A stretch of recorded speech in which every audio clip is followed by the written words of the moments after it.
Hello and welcome to this Print Week hosted webinar in association with GEW UV LED Curing Systems. My name's Darryl Danieli, I'm the editor of Print Week magazine. The title of today's discussion, or panel discussion, is The Future of Sheet-Fed Printing. In this, we'll be taking a deep dive into UV LED curing technology, its place in the sheet-fed offset printing market, and whether, I suppose, it provides a way for commercial printers to remain competitive in the new business landscape. Of course, UV LED has been a hot topic in the industry for a number of years, and while it has become the dominant technology for some applications, in the commercial sheet-fed arena at least, take-up has been perhaps a little bit slower than many predicted. Of course, the COVID challenges of the past 2 years probably haven't helped, but perhaps the current challenges of spiraling material costs and energy, of course, and the ever-shortening run lengths mean that now is the perfect time to take another look at UV LED technology. So, in association with GEW, we've brought together a panel of UV LED trailblazers. And in this session, we'll look at what's involved when switching to UV LED, what needs to be considered, and what are the real and perceived challenges, and most importantly, the real world benefits it could bring to your business. So, over the next 45 minutes or so, our panel will share their own experiences, ranging from their initial concerns maybe to costs or ROI, and whether the hype around the technology stacked up in real life. And of course, we know every business is different, and as brilliant as our panel is, I don't think any of us would claim that we necessarily have all of the answers. But the idea is that in this session, by sharing their experiences, we might help you frame some of the questions you ask of your own business when you're considering whether UV LED is the right technology for you. Before we start, though, a little bit of housekeeping for you. Today's session, as I mentioned, will be around 45 minutes, and there'll be a time for Q&A during that as well. So I'll try and ask the questions as we go along. So you can post your questions at any time during the webinar. All you have to do is type them in the dialog box and hit submit. And I'll try and ask as many of your questions as possible. So now, over to today's panel. So first up, we've got David May. David has been Managing Director of London-based Empress for almost 25 years. In that time, the business, which specialises in high-end brochures and a wide range of publications from magazines to books, has won numerous awards. You can see many of them behind David's screen. The circa 30-staff operation is a proud litho-only house, or as David likes to say, proper printing only, please. Next up, we've got Gary Peeling. Gary is CEO of Precision Proco Group and Where the Trade Buys. He spearheaded the 2020 merger of the precision printing business, Prime Group and Proco, and of course last year's purchase of Photobox's London production hub, which is where he is today. As a result of that, he now heads a group with sales nudging around 75 million. And Gary likes to say he's a passionate champion of collaboration, automation, utilization, and productization. And I'm quite passionate about the fact I managed to say all of that in one go, so I'm very impressed with myself. Next up, we have Steve Wenlock. Steve is Managing Director of Trade Printing Specialist Flexpress. The business was an early adopter, like all of our panel of LED UV technology. And despite also running B2 Digital, Steve says he has no reservations that litho still has a place, and so much so that he's recently placed an order for a new UV LED press. And our final panelist today is Jamie Neal. Jamie manages the UK and Ireland sheet-fed offset business for today's sponsor, GEW UV LED Curing Systems. His experience is in B2B technical sales and account management, and he brings that expertise to support offset printers that are considering an upgrade to their press by retrofitting UV LED curing systems. So that's today's panel. Welcome, everyone. Thank you. So let's start with an easy one, if we can. I say an easy one. It's an easy one for the panel because I'm going to ask a question of the audience. So the question is, have you considered adopting UV LED technology? So that poll should appear now. While the audience are looking at that, if I could maybe ask that as a bit of a scene setter really for everyone. I want to ask the panel what first led you to look at adopting UV LED technology. Maybe let's start with you, David. What kind of sparked your interest in it? I suppose we started it in 2017. I saw it at, I think I saw it at the print show. I saw LED. I think they were running a Ryobi. I went and had a look and I thought, oh, that's quite interesting. And I suppose at that point in time, we were under pressure to do digital, and possibly if we did digital, we'd have to do B2 because we're a B1 house. Putting A3 in would just completely ruin the workflow. So we thought about it, we kicked it around, and then I met some other people who were thinking about retrofitting to an existing press. And I thought, oh, that's interesting. That utilises an existing asset, sweats the assets, and it solves a problem because it's speeded up for us the route to market of the sheets that we were printing. But for us, we've always been in the higher end of the market, so using expensive papers. We printed lots of 4-colour, lots of specials, and that in itself was a very interesting journey, because I think we've done things with LED that possibly the LED manufacturers weren't selling it to do at that point in time. Okay. And what about you, Gary? Because I guess your business there's many different sort of facets to it. So what first attracted you to the technology? Ironically, I was actually on a D-Scoop event in Sydney. I was on a boat in Sydney Harbour for D-Scoop, which is HP Indigo's user group, and I bumped into the CEO, or was chatting to the CEO of CMYK Hub, which is like an Australian where the trade buys an upload and print site. And we got chatting about equipment, and we talked about presses, and he explained that he was using Ryobi LED UV presses, and I was really taken aback because our offset presses previously had been Heidelberg, and it really opened up the possibility of potentially a new route. And digital printing has obviously been a big thrust for us, and digital printing is fantastic because it's relatively straightforward. You have an order, you put it on the machine, and when it comes off, you can finish it and you can send it to the customer. Whereas offset printing, as we all know, is a lot more complicated. Is it going to be dry? Is it going to be banding? Are you going to be able to fold it, etc., etc.? So that was where the initial introduction came in, and the ability to be able to use a press which had a small format, a small footprint, the footprint of a B2, but with the sheet size that allows us to put eight A4s onto a sheet was really attractive. And the fact that whatever came off of it, we could cut and send straight away was probably the biggest reason for taking that step. Okay, excellent. And Steve, where did your journey start?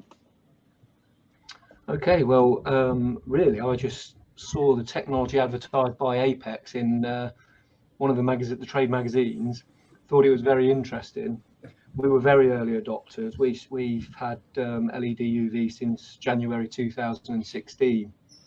And I just thought, well, first and foremost, we've not got a huge amount of space at Flex Press, so it's important that we don't have too many stacks of paper standing around waiting to dry. So anything that can get paper through faster, we tend to embrace. And this gives us the perfect opportunity to do that. Plus, of course, it's very appealing not to have powder spray covering all your sheets that are going through subsequent finishing processes and clogging up sensors and things like that. So it's a nice, clean environment to work in too. Okay, excellent. And Jamie, I mean, obviously, you speak of a lot of the customers in the sense of what kind of got them interested in technology in the first place. I mean, have the gents kind of pretty much covered most of the topics, or are there some additional reasons we maybe missed off? Yeah, I think the guys covered most of what we hear from sort of new prospect customers and those that have already sort of made the move across. I think for us, we sort of see it fall into sort of three groups. So sort of the process advantages of LED. So that's things like what sort of Steve and Gary mentioned, with being able to move products straight into post-press. UV LED inks are immediately dry, immediately cured. So you've got the sort of the process efficiencies of LED inks. You've also got the sort of quality of print product. If you're doing sort of high coverage work, LED inks are brilliant for that. The ink is cured to the surface, and you get a really sort of vibrant image with that. And then also environmental benefits. LED uses a lot less energy than your IR or your conventional UV. As Steve mentioned, no spray powders into the atmosphere, and also no VOCs with LED inks either. So yeah, they kind of fall into those three categories. Okay, and then just looking at the results of the polls. So yeah, so in terms of have you considered adopting UV LED technology? Turns out 63% of people on today's panel have.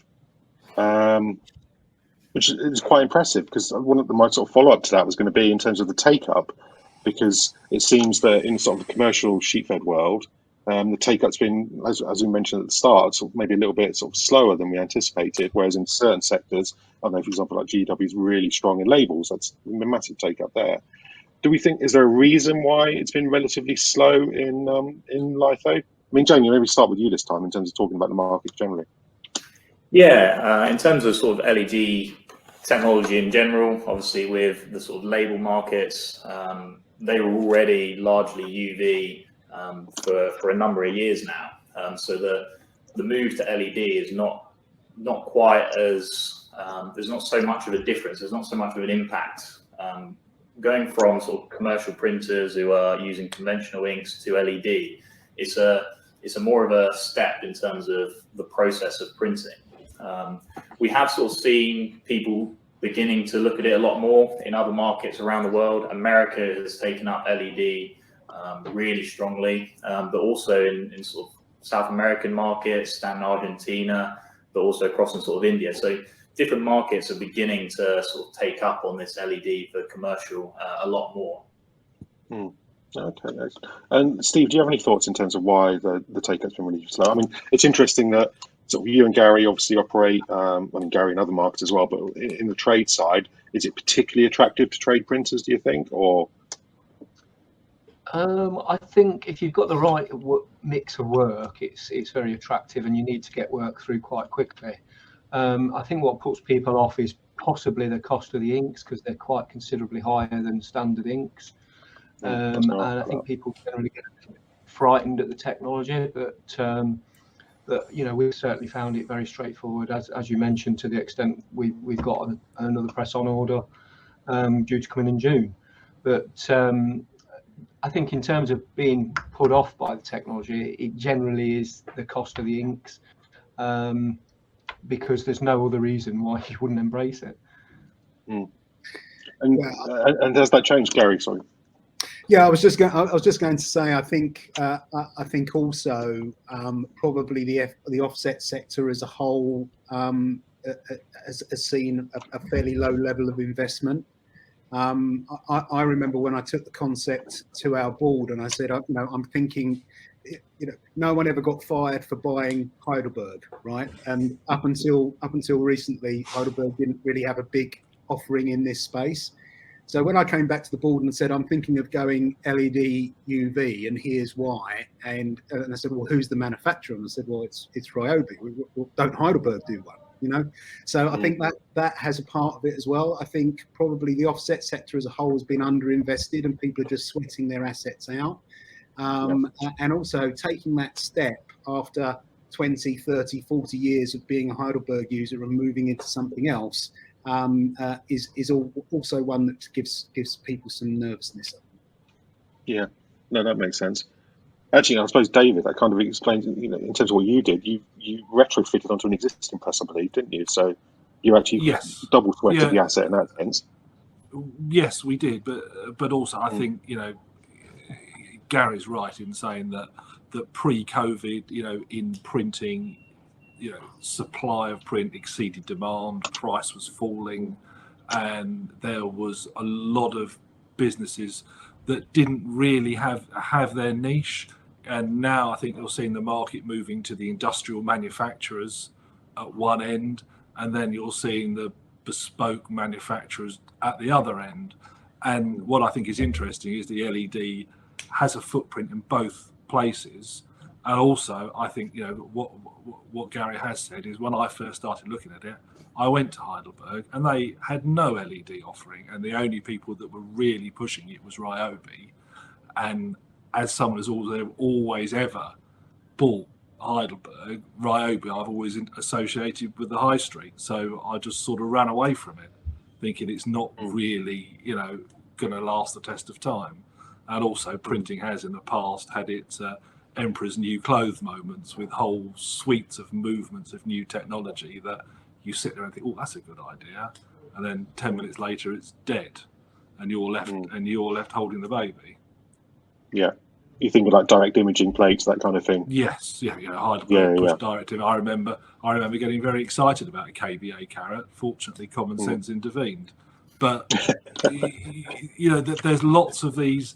There's awful lots of these Emperor's New Clothes moments, and the question is what's going to work for you? And as Gary and Steve have said, it's all about having the right workflow solution to address the manufacturing problems that you have and deliver the sheets that you need to deliver to get paid for. Yeah, that makes sense. Actually, we've had a fair few questions posted already, so I better get into some of these. First question is: there's been perceived issues around limited range of spot, special, or PMS color inks for offset LED. Is this still the case, or has it changed? Fine, I suppose. LED in the UK has solely focused mainly on 4-color process, because the Ryobi market is a 4 or an 8-color perfector. They only run 4-color. I suspect Gary and Steve never run specials. Their machines are permanently in 4-color. And with LED, you don't wash up, you don't have spray powder, and that just makes your machine hugely productive. And those machines will eat work, and they fit their business format. Specials with LED ink. LED ink doesn't use Pantone base mix. You cannot mix Pantone colours. Only one ink maker has licensed the Pantone system, so you can mix from Pantone base mix. All the others, you get their Colonel Sanders secret recipe of how to make a special colour. And when you're sitting there looking at it on press, say, oh, that's not quite the right colour. Normally I'll shove a bit of blue or something in it. You look at the mix, there's no blue in it. And then you're sitting there thinking, oh, I'll put a bit of orange in it because that's what's in the base mix. So specials are a problem, and most of the ink makers will not supply you the base mix to mix from. There's, we've talked to quite a lot of them, and they're very reluctant because I think they see that as a high revenue stream and they're letting something go. But by the same token, they're constraining adoption within the market. Also for LED, there is no sealer varnish. They can't make. Okay, some of them will say, "Oh, we've got a sealer varnish," but you might as well print a 15% tint of yellow across the sheet by the time you put it on, because it'll be the same difference. Yeah. So you do have problems with that, but you need to welcome that and get on with it. And also, if you're trying to buy metallics or fluoros, very few people stock them. We have to buy ours to order 3 days from Germany. Okay. Actually, and Steve, I mean, that was always one of the kind of, in the early days, if you like, one of the concerns was the availability of inks full stop, wasn't it? In the sense of there weren't many manufacturers, or there wasn't much choice, and pricing was correspondingly high. Has that situation improved, or is it still an issue?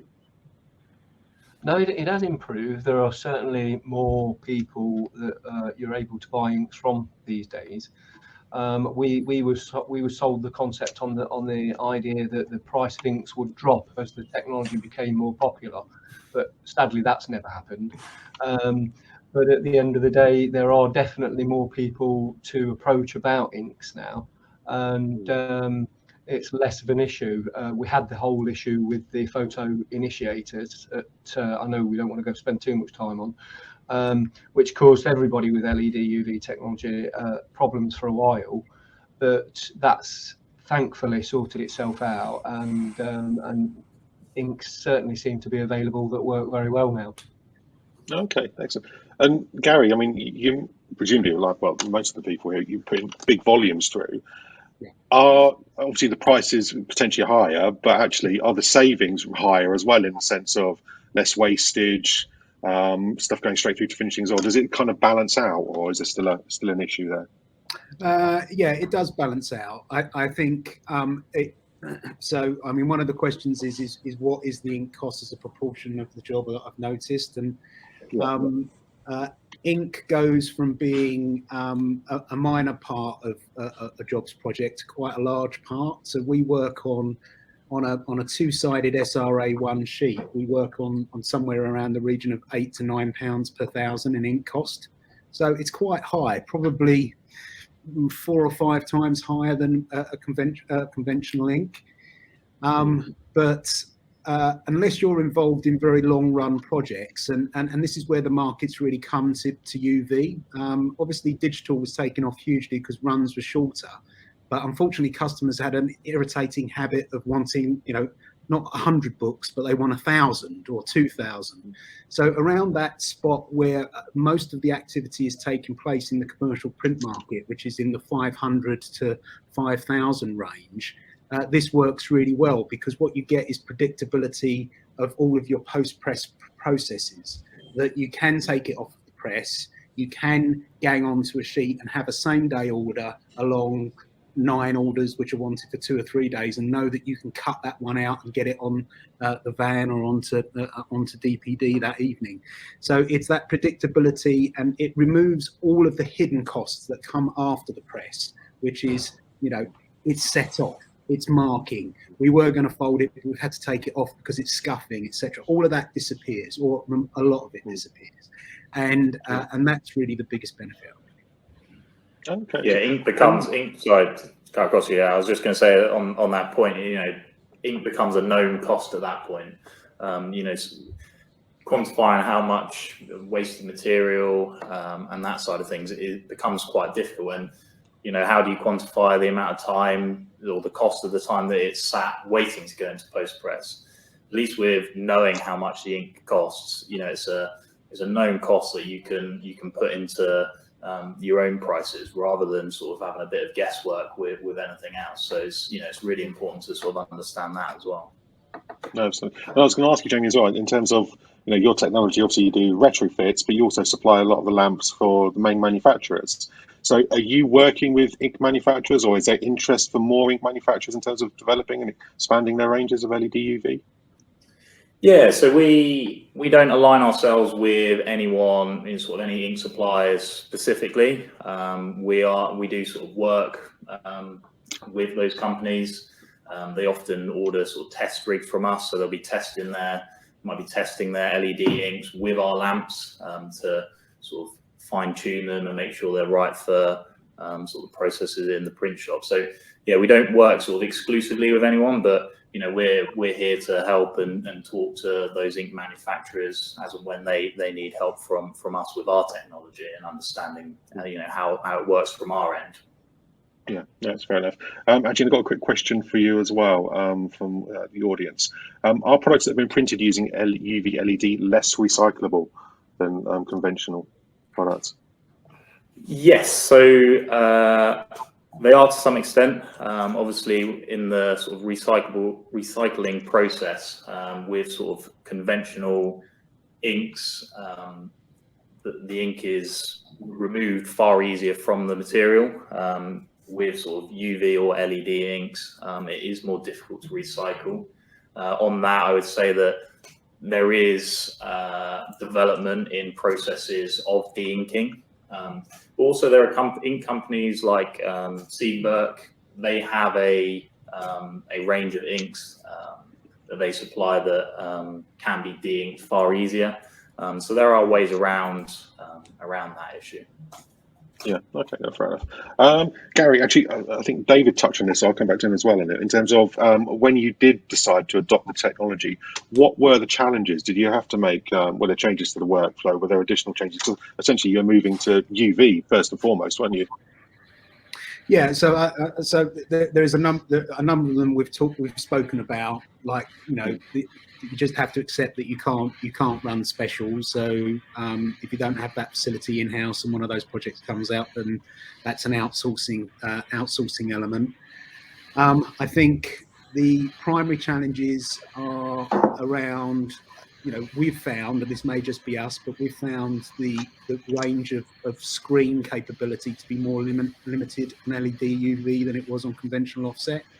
So we tend to run at a mid-table line screen and know that that's stable. And when we try to elevate it to to finer art standards or much higher line screens that perhaps we could achieve on other presses, we found the results to be mixed. So it's good, it's lovely quality, but that's what it likes to do. I think it's 179 screen we tend to use. So we just kind of have to accept that there are some limitations there.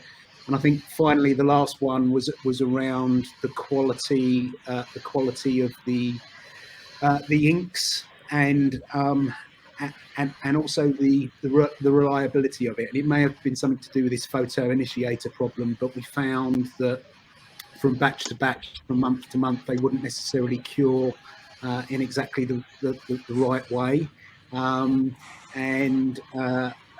Finding the right supplier and the right stability in that side was that produced some challenges. So it's working beautifully for months and months, and then all of a sudden you've got pallets of work and it hasn't dried, and it's not going to dry because there's something wrong with the photo initiators. So and it does never dry after that. It's kind of you just have to do it again. So those were probably the two biggest challenges, I think. Okay. And David, from your side then, obviously, you focus on particularly high-end type products. So did it pose any particular challenges for you, or presumably you kind of weighed up the pros and cons and it still made sense for you? I flipped a coin and it landed on head, so we bought one. It was one of those technologies that attracted me. I thought it was interesting, and for us, a big problem has always been getting the ink dry to get it through the factory. That was always the main thing, and we print on an awful lot of very difficult papers. And we went and did a test. I made someone print a solid reflex blue work and turn on a machine, and they printed one side on some one of those size coated papers that you just lift the sheet up and the ink will pour back into the can. And they ran one side through, turned it over, walked back down the end of the press and put it straight back through again, and it came off dry, bone dry. So there was no problem. So it cured the drying problem. And by having no spray powder, it got rid of all of that.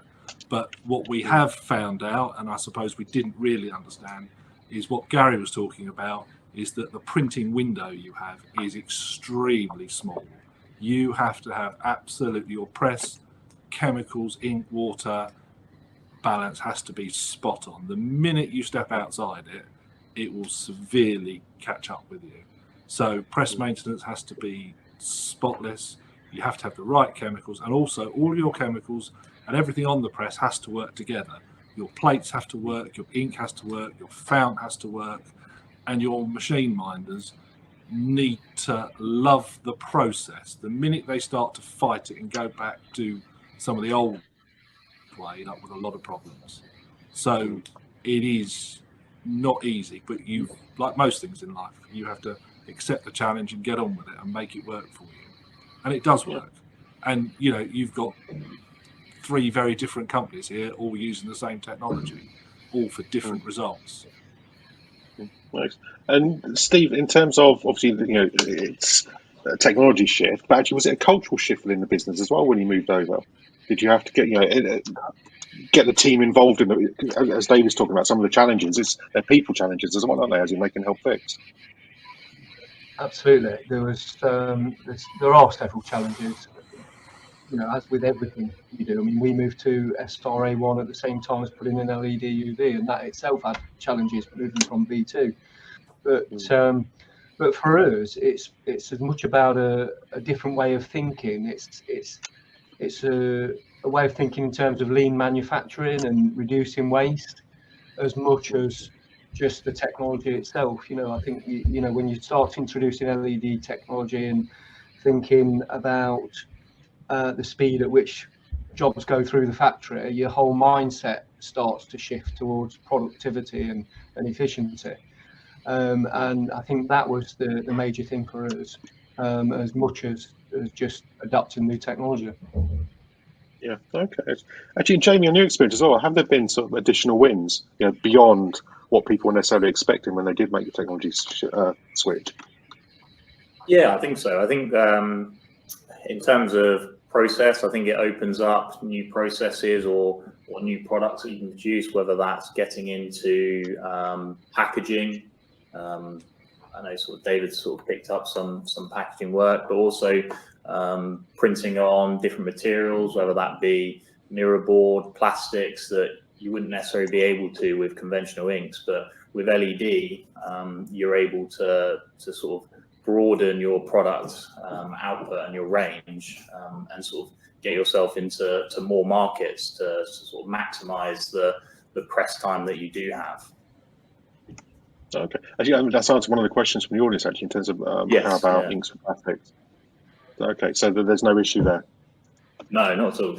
In terms of the LED ink will cure as soon as it's gone under the lamp. So whether it's plastic running through machine, mirror board, card, paper, it will cure. The only potential challenge you'll have is with adhesion to the material. But that would just be a case of you might just need to speak to your ink manufacturer, make sure that the LED ink that you're using is appropriate to that material. Okay, so I'm going to post our next poll now. This one is, what would prevent you from adopting UV LED technology? So we've got 4 answer options here. Ink and consumable costs, too expensive rather in terms of capex, so as in buying a new machine, or too disruptive to the business in terms of some of the things we've mentioned, or maybe you consider your press is too old for a retrofit. So I will publish that now. And David, in terms of some things Jane just mentioned there, has making the switch added any new products or applications that you guys are doing now? Well, it's like all those things in life. You start off thinking you've got to go in one direction. COVID wasn't in my business plan, unfortunately. I think I need to have a word with myself about that. And we ended up going somewhere else because we ended up being approached by quite a lot of people with Brexit and COVID to do packaging because we've got proper printing machines, we've got Heidelberg CDs, we can print 1.2mm carton board. And we had a lot of people who wanted LED because LED is low migration and food safe to do packaging for them. So, and we then got lots of people who wanted us to print triple hit fluoro, double hit black, white, all sorts of odd stuff that they were having printed overseas, shipping in. And all of a sudden we ended up going in a different direction, and that sort of got us through COVID, because if I'd been reliant on my normal corporate printing market, I think we might not be here now. I think is the because that work just sort of disappeared. So LED has changed the focus of the business, but at the end of the day, it's a machine, it's a printing machine, and we have an ability. And because our mindset is always doing the difficult jobs, we embrace them. We're quite happy to talk to people about them. So, I don't want to do full colour because I'll never beat Gary on price. So there's no point. I need to do something that they don't want to do. And that's sort of where our market is and where our speciality is. And we have the right machinery to do that. And for us, it's all about printing high value sheets and finishing and delivering high value product. So for us, it's all, we put LED in to passport through to the bindery to speed up the production, and we've ended up with a whole host of different things that was sort of never really in the business plan. I didn't think about. Gary talked about he's having problems with screen. We're now running Sublima 240, no problem at all. But that wasn't easy. That was a challenge. That was a plate and blanket challenge. Blanket. You're using a proper press, of course. So you've of course. I think he means life as opposed to digital rather than brand. Although, well, maybe not. Who knows? But then, to be fair, Gary, I mean, you guys produce the highest value printing, because this could be personal projects for people. This could be a photo book, and that's incredibly valuable and important. So actually, quality is clearly going to be an issue for you as well. Yeah, absolutely. I mean, the quality has got to be high, where we're and it is, and it's great. The ability to be able to deal with what designers are designing, and David's spoken to this. I mean, we don't get a letterhead order sent in unless it's got solid colour all over the back and it's on an uncoated. I mean, we have dozens of those orders every day. There is no way we could produce those using conventional processes. So, what the customers want and what the old technology was able to produce quickly just didn't match anymore. And that's really where this cuts through. That's right. Actually, I'm just looking at the poll results now. So actually interesting, 50% of respondents said that it's ink and consumable costs that prevents them from adopting UV LED. Steve, I know you mentioned that prices haven't come down, but is that they haven't come down because all the prices have gone up? So it's actually, but have they come down correspondingly? You know, as in, are they closer to conventional inks now, or is there still a massive difference? It's Gary still a shaking his massive head. difference. Yeah, no, fair enough. There is. Yeah, we say that. We did a job the other day which was 400,000 sheets, and the difference between doing LED and conventional was about £3,500 in ink. So that, in terms of overall scheme of the value of the job, that becomes huge. So our break point is about 8,000 sheets both sides. At 8,000 sheets, there's not a lot between LED and conventional, because the LED will be quicker, it will be drier, the conventional will be cheaper, but it will take longer. And then also it's about looking at what paper it's on and the rest of it. But once you get into the big runs, then ink becomes a far bigger slice of the pie, and you have to become far more adept at controlling that. And then you need clients who want LED, and the reality is lots of clients are agnostic. I think they're agnostic whether it is litho digital. They want the job.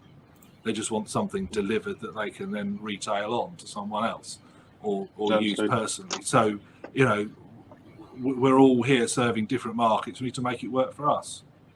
Absolutely. But also, I suppose the reality is, as you said, ink is a tiny fraction of the cost of a job compared to paper, compared to people, all of these kind of things. But actually, maybe it's something that we obsess about a little bit. I mean, Jamie, I don't know, is this one of the common objections that you get? It's probably the most common objection that we get. I think for us being a sort of an LED supplier, you know, we're quite open and honest about ink prices. We tend to echo the sort of, you know, what David said there, where, you know, there are applications where LED is perfect. Your short runs, you know, your quick turnaround times. If you're doing any of that work, it's great. If your main business model is really long runs, then, you know, LED might not be right. And we're always very honest and open with people having those discussions to make sure that, you know, that what we supply as a manufacturer is right for the business. And, you know, you've got three guys here are all LED users, and as they've said, all in different markets, but they've found a reason why LED works for them. And I think that's very important from our side, is finding what solution works for each customer individually. Okay. Actually, and interesting that the second most popular response was people believe their press was too old for a retrofit. I mean, what is too old in terms of a press for retrofitting the technology? From our point of view, we can retrofit to any age of press. It's not an issue. We sometimes find that people want to look at it on an older press because in terms of the expenditure to put on an LED system that can potentially sort of extend the life of your press and the applications that you can do and keep up with, you know, short run digital and that side of things, then a retrofit on an old press is brilliant. It's going to be a lot cheaper than buying a new litho press with LED. So, so David, what were you going to say? I would say you could put it on any press. What is most important is that your machine has a very good ink temperature control system and has a very good alcohol damping system. If you cannot control the ink temperature and you cannot damp properly and consistently, then LED will not work for you. So that would probably rule out, you know, ink temperature control's been around since what, 2000, 2001. I think is sort of where you sort of start hitting the limit. Yeah, okay, fair enough. Actually, we've got lots of questions posted here. I'm going to run through a couple now. I think this will be a quick response to this one. What about offset plate damage in terms of run length limitation? I know you've already mentioned, all of you, that actually longer runs aren't appropriate. So I would say that's yesterday's news. Our plates on the LED will outlast the conventional. Yeah, that's fair enough. Another quick one, this one for Jamie. Can LED be fitted to any make of offset press? Yes, yeah, we can retrofit to any press, say new or old. We have a lot of drawings for all widths of press and all makes, all manufacturers, whether that be Heidelberg, Ryobi, Manroland, Komori. We're able to fit to any of the OEMs. Okay, excellent. Actually, and David, do you run UV LED and conventional dryers as Yes, well? I've Or got. oh, Yeah, okay, we've got two presses, one in LED and one in conventional. fine. And does that cause any issues within the factory in terms of running almost two different workflows? No, because we run one plate across both machines. We run one blanket. Right. We've tried to standardise as much as possible. So where the LED is LED, we've then moved that across to the conventional press. So we try to share as much as possible. And by having a foot in both camps, we can take on the more tightly costed longer run work. That if we were only LED, that could be financially ruinous. Yeah. Okay. Excellent. And Gary, obviously, you're running super hybrid in the sense of lots of digital technology as well as conventional. So, in terms of your setup, is it a good fit? I mean, I think we touched on earlier, didn't we, in terms of the sort of break-even points are changing now using LED, UV, so digital. But has that changed how you operate the factories? Yeah, it has. Yeah. So once we had the LED UV presses, so they have a smaller footprint. They also have a lower capital cost than some of the legacy manufacturers from Europe as well. So you're taking up less floor space. You're employing less capital, and you're getting more real estate on the plate. In the format that we selected. So that changes the price point. And it allows more efficient ganging, so you can bring different orders together, which is really valuable. So what it did is it took impressions off of the digital presses. So digital click, depending on the technology that you use, is £200 per thousand SRA sheets both sides. This is £8 to £10 per thousand SRA3 sheets both sides. So it's a big difference. So we came down the run length to 250, 500 if we're using shared gangs. That means we have more capacity on the digital personalised products and higher value pages, and we're getting output there. I think the other thing which is really interesting, which is because I'm sat in one of our factories now, and we've got four, but this factory here is 50,000 square feet. It uses £200,000 worth of electricity at a fixed price on a contract. That's due to go up to 400,000, may even go up to 600,000. So all of a sudden, electricity usage of devices, which was just like a rounding error really on the bottom of your P&L in the overhead, your electricity, light and heat, all of a sudden that's going to have to come into the manufacture cost of manufacture. And we're just starting to get, two reasons. One, the cost. Two, the environmental benefit, because our customers want to know how much carbon is being deployed in the manufacture of their products. So, I remember from way back when I first got the brochure, apparently it's low electricity usage. It was my position then. Now I want to understand fully, which I don't at the moment, how much electricity 500 flyers produced on LED offset uses as opposed to 500 flyers on digital. I think that's going to be really interesting as well, because all of a sudden you've got another price point, another raw material cost to come into the mix. Yeah, absolutely. That's a really good point. And Steve, is that something you've got an eye on as well, and are there other areas that maybe the benefits you weren't expecting in terms of adopting technology? Yeah, absolutely. I mean, we all know that attracting good staff into the environment is getting more of a challenge. And one of the questions you do have to ask yourself these days is,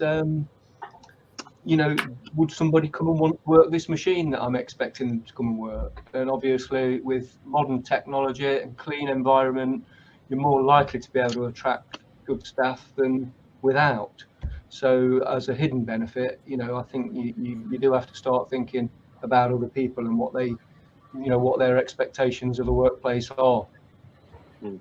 Okay, excellent. Actually, another quick question for actually, I'll ask David. Can you run IPA free with LED UV? We are IPA free. And no issues. We are completely IPA free, miles better. No, no, fantastic. Actually, Jamie, is there a typical customer in terms of retrofits? In terms of whether it be market or applications or format or presses?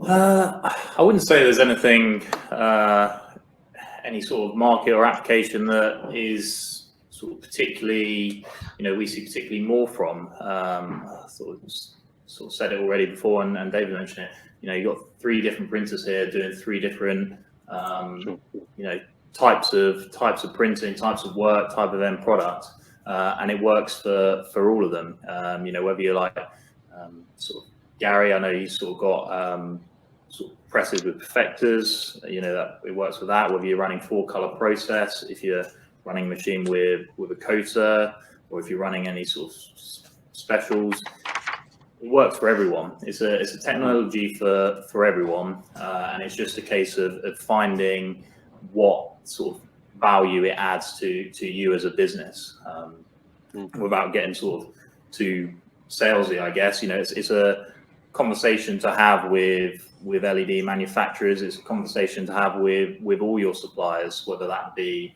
with the inks as well, or press manufacturers, is to find what works best for you. And if that's LED, then brilliant. Okay, that's great. There's another quick question here. Don't know who would want this. If I need to retrofit, how long will it take, and how disruptive is it actually? Let's ask David, so we'll get the from the coalface. How long did it take? They took them a week, but most of that was putting the chiller and the cabling in, so we're able to run.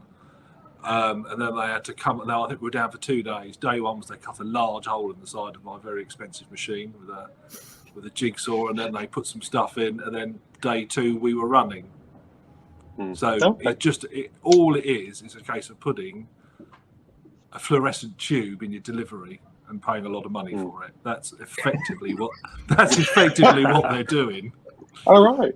So just put down B&Q then, really. Yeah, we can do. I thought about that to save some money, because everything else is offline. You've got a chiller, you've got the control unit. So all they need to do is they need to put a fluorescent tube in your delivery, and our machine already had everything in it, because I think Heidelberg's put that in anyway, so they can put the old UV arc lamps in their delivery. So all the mechanism was already in place in our machine. It was just a case of unbolting it and having a look, because that's the Germans for you. So it was relatively simple. We were running within 2 days, but I would say it's not how long it takes them to put the tube in the machine. It's how long it takes you to get your head in the right space to print it, because that is not easy. That is not easy. And for us as a B1 printer, we were the first B1 printer to retrofit in the UK. And so we were sort of on our own, and at times one did feel rather alone when it wasn't going right. When, I was standing there, I'm sure it's Gary and Steve have been saying, well, I'm thinking out, isn't this dry? What's happened here? Why is that not working? It worked perfectly yesterday. Why is it not working today? Why is this a different colour? It just drove you potty. But in the end, you get there. Yeah, fair enough. And then Gary, can I ask you then, in terms of return on investment, what is the realistic sort of timescale the business would expect, do you think, in terms of significant spend? Because you were buying new machines, weren't you? So yes. So so we work on a return on investment or a depreciation machine over 5 years. So that's basically what we're looking at. But our machines, the long perfectors are circa £1 million, and the straight ones £500,000. So it's it's a 4 to 5 year payback. I would imagine it's a lot less if you're retrofitting equipment onto an existing press. I don't know what the prices of that are. But overall, the thing for us is are we going to continue with offset, yes or no? And what I certainly wasn't going to do was to invest £2 million in a conventional press of the same size. So it gives you an idea of how, smaller footprint, smaller capital expenditure. So, that capability came at half the capital cost that using a conventional press in a different format would have done. So it made really good commercial sense from that point of view. Yeah, okay, fair enough. And Steve, a question for you then. What was it the manufacturers didn't tell you? So, you went through the sales process, you went for the technology. What was the surprise? I think, in fairness, the manufacturers, just like Jamie's being today, are pretty honest about what we can expect. In the early days, obviously, it was relatively untried technology in this country. So I suppose we were pioneers in some sense, but it had been around in Japan for quite a long time, very successfully, and it was, the machines had started to outsell conventional presses in Japan. So, for me, I felt, well, if it's working there, why shouldn't it work here? I don't think there are any things, that we haven't covered that are negatives about the technology. It's very well established now. For us, it works very well. If you're doing a lot of Pantone work or you're doing long runs, they're your questionable areas that you wouldn't particularly want to get involved in LED UV for. But outside of those, I can't really see anything other than advantages. And, other than the ink cost, which, we were led to believe would come down in price and hasn't, we weren't really told any porkies. Okay, no, fair enough. Right, I'm conscious of time, just about run out. So I'm going to ask two very quick questions from the audience here, and they're sort of slightly more technical. Is the roller's rubber composition different to standard litho? And if you retrofitted, would you need to replace all of the rollers?